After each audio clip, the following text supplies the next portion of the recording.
আসসালামু আলাইকুম। অনেকগুলা মাছের পোনা দেখা যাচ্ছে পানির মধ্যে। অনেক পোনা।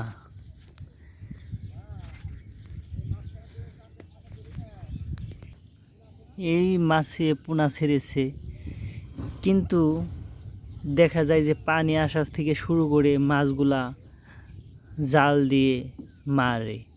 তাহলে কিভাবে পোনা দিবে আর এই পোনাগুলোও মেরে নিয়ে যায়, তাহলে কিভাবে মাছগুলা বৃদ্ধি পাবে?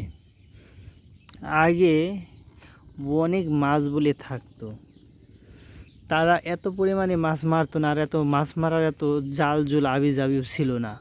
কিন্তু বর্তমান যুগে অনেক ডিজিটাল জাল বের হয়েছে এবং মাছগুলা পোনা থেকে শুরু করে সব মাছগুলা মেরে শেষ করে দিচ্ছে, যে কারণে মাছ খুব একটা পাওয়া যায় না চকে।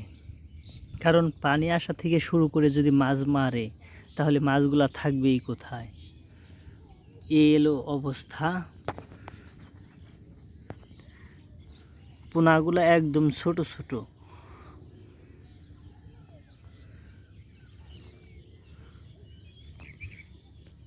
এই পোনাগুলো থাকবে না। এই পোনাগুলো হালকা বড় হবে, বড় হলেই জালে পড়ে সব আটকা পড়বে। তাহলে কি হলো? এই হলো অবস্থা। সকলেই ভালো থাকবেন, সুস্থ থাকবেন। আজকের মতো এই পর্যন্তই।